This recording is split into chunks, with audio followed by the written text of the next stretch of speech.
Hi, ഉച്ചയൂണ് നോക്കിയാലോ? ചുമന്ന മീനുണ്ടല്ലോ, അതിൻ്റെ വലുതാണേ. അതപ്പോൾ കഷ്ണിച്ചാണേ വാങ്ങിച്ചുകൊണ്ട് വന്നത്. അപ്പം ഞാൻ അത് നല്ല വൃത്തിയായിട്ട് വെള്ളത്തിലൊക്കെ കഴുകി ഒരു ശകലം 5-6 കഷ്ണം ഞാൻ വറക്കാൻ വേണ്ടി മാറ്റി വെച്ച്. മുളക് പൊടിയും മഞ്ഞൾപ്പൊടി, ഉലുവാപ്പൊടി, ഉപ്പും കുരുമുളക് പൊടിയും കൂടി ഇട്ട് പുരട്ടി വെച്ചു കേട്ടോ. എന്നിട്ട് ബാക്കി കറി വെക്കാനെടുത്തേ. ഇത് വലിയൊരു മീനായിരുന്നേ. അപ്പോൾ ഇത് ഫുൾ ക്ലീൻ ചെയ്തുകൊണ്ടാണ് വന്നത്.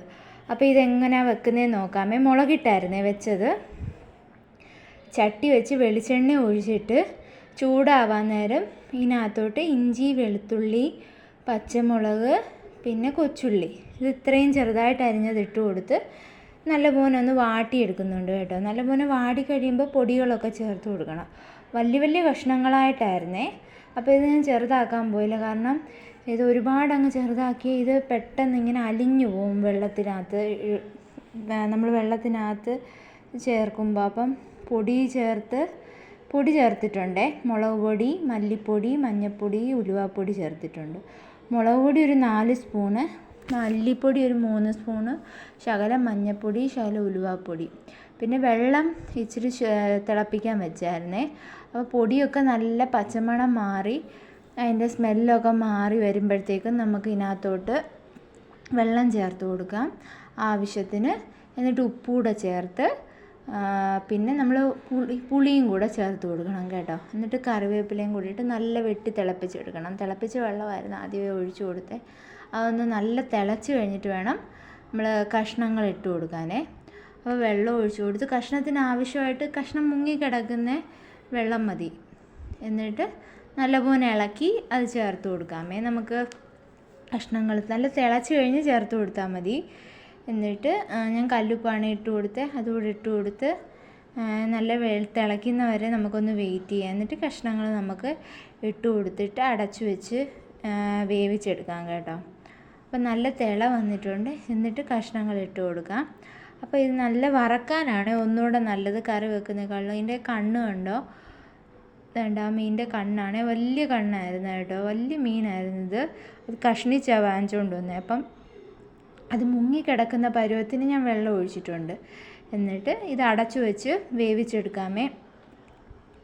എന്നിട്ടൊരു 10-15 മിനിറ്റോളം അടച്ചു വെച്ചാൽ മതി. എന്നിട്ട് നല്ല തിള വന്ന് കഴിയുമ്പോൾ തുറന്ന് വെച്ച് വേവിക്കാം.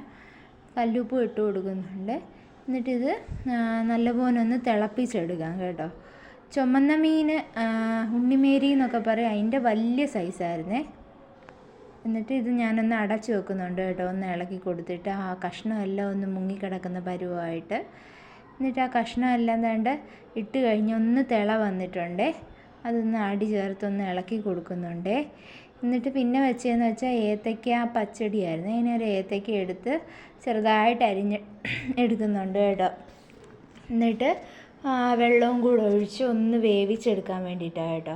അപ്പോൾ ചെറിയ കഷ്ണങ്ങളായിട്ട് ഇതുപോലെ അരിഞ്ഞെടുക്കുന്നുണ്ട്. ഇവിടെ മക്കൾക്ക് ഏത്തയ്ക്ക പച്ചടി പിന്നെ ഈ പുളിശ്ശേരിയൊക്കെ ഭയങ്കര ഇഷ്ടമാണ് കേട്ടോ. ഇതിന് ചെറിയൊരു മധുരവും പുളിയും എരിവും ഒക്കെയുള്ള ഒരു ടേസ്റ്റ് അല്ലേ. പിന്നെ തൈര് ചേർക്കുന്ന കറികൾ കൂടുതലും അവർക്ക് ഇഷ്ടമാണ്. അപ്പോൾ അതെല്ലാം ഞാൻ അരിഞ്ഞെടുക്കുന്നുണ്ട്. നല്ല ചൂടായിരുന്നു കേട്ടോ. അപ്പം അടുക്കളയിലൊന്നും നിൽക്കാൻ വയ്യ. അപ്പം ഞാൻ വെളിയിൽ ആ തിട്ടയിൽ ഇറങ്ങിയിരുന്ന് ഇത് അരിയുമായിരുന്നു. പിന്നെ ഒരു പച്ചമുളക് കൂടെ കീറി അരിഞ്ഞിട്ട് കൊടുത്ത്, എന്നിട്ട് ശകലം വെള്ളം ചേർത്ത് ഉപ്പുകൂടെ ഇട്ട് കൊടുത്ത് അതൊന്ന് വേവിക്കാൻ വേണ്ടി വെച്ചു കേട്ടോ. അതൊന്ന് തിള വരുമ്പോഴത്തേക്കും അരപ്പൊക്കെ റെഡിയാക്കാം. അപ്പം മീൻകറി ആയി വരുന്നേയുള്ള ആ സമയം കൊണ്ട് കഷ്ണങ്ങളൊക്കെ ഒന്ന് നല്ല വെന്തുടഞ്ഞ് വന്നപ്പോഴത്തേക്കും ഞാൻ അരപ്പ് ചേർക്കുന്നുണ്ട്. തേങ്ങയും ജീരകവും കൂടെ ആദ്യം നല്ല മഷി പോലെ അരച്ചിട്ട് ശകലം ഒരു നുള്ള് കടുക് കൂടി ഇട്ട് കൊടുത്ത് അതുകൂടെ ഒന്ന് ക്രഷ് ചെയ്തെടുത്ത് ആ അരപ്പൂടി ഇട്ട് കൊടുത്തിട്ട് ഒന്ന് ചെറുതായിട്ടൊന്ന് ചൂടായാൽ മതി. തിളയൊന്നും വരണ്ട കേട്ടോ. എന്നിട്ട് സ്റ്റൗ ഓഫ് ചെയ്യണം. എന്നിട്ട് നമ്മൾ തൈര് അടിക്കാതെ ആ കട്ട തൈര് ഇതിനകത്തോട്ട് ചേർത്ത് കൊടുത്താൽ മതി ആറിക്കഴിഞ്ഞ്. അപ്പം മീൻകറി എന്തോ ആയെന്ന് നോക്കാം. തിള വന്ന് വെള്ളമൊക്കെ വറ്റി വരുന്നുണ്ട്. കണ്ടോ, എണ്ണയൊക്കെ തെളിഞ്ഞ് വരുന്നുണ്ട്. അപ്പോൾ ഏകദേശം ആയിട്ടുണ്ട്. ഇനി അടച്ച് വെക്കണമെന്നില്ല, തുറന്ന് വെച്ചായാലും വേവിച്ചെടുത്താൽ മതിയേ. വെള്ളം വറ്റിച്ചെടുത്താൽ മതി. തൈര് ചേർത്ത് കൊടുക്കുന്നുണ്ട് കേട്ടോ പച്ചടിക്കകത്തോട്ട്. എന്നിട്ട് ഇതിനകത്ത് ഇനി കടുക് പൊട്ടിച്ച് ഒഴിച്ചാൽ മതി. ഇത് ഇച്ചിരി എളുപ്പക്കറിയാന്നേ. തേങ്ങ തിരുമുന്ന അരയ്ക്കുന്നതൊക്കെ പാടേ ഉള്ളൂ. ഒന്ന് ഇളക്കിയെടുത്ത് ഉപ്പ് നോക്കിയിട്ട് ഉപ്പ് വേണമെങ്കിൽ ചേർത്ത് കൊടുത്താൽ മതിയേ. ഇതിനകത്തോട്ട് ഇനിയും കടുക് പൊട്ടിച്ച് ചേർത്താൽ മതി. പിന്നെ ഒരു ക്യാരറ്റ് മെഴുക്കുവരട്ടിയും കൂടെ വെച്ചാൽ ക്യാരറ്റ് ചെറുതായിട്ട് അരിഞ്ഞ് കടുക് പൊട്ടിച്ച് അതിനകത്തോട്ടൊന്ന് വഴറ്റി അടച്ചു വെച്ച് ഒന്ന് വേവിച്ചെടുക്കുന്നുണ്ട്. അപ്പോൾ മെഴുക്കുവരട്ടി റെഡി ആവുന്നുണ്ട്. മീനിൻ്റെ വെള്ളമെല്ലാം നല്ല വറ്റി വരുന്നുണ്ട് കേട്ടോ. അപ്പോൾ എണ്ണയൊക്കെ നല്ല തെളിഞ്ഞു വന്നിട്ടുണ്ട്. അവസാനം ഒരു നുള്ള് ഉലുവാപ്പൊടിയും കൂടെ മീനിനകത്തോട്ട് ചേർത്ത് കൊടുത്താൽ മതി. സബ്സ്ക്രൈബ് ചെയ്ത് കാണുന്നവരൊന്ന് സബ്സ്ക്രൈബ് ചെയ്യണേ. അപ്പം മീനൊക്കെ ആയി വരുന്നുണ്ട്. മെഴുക്കുവരട്ടിയും മീൻകറിയും, പിന്നെ മീൻകറി നല്ല വറ്റി വന്നിട്ടുണ്ട്. പിന്നെ പച്ചടിയും മെഴുക്കുവരട്ടി റെഡിയായി. ഇതൊക്കെയായിരുന്നു ഉച്ചയൂണ്. ബായ്.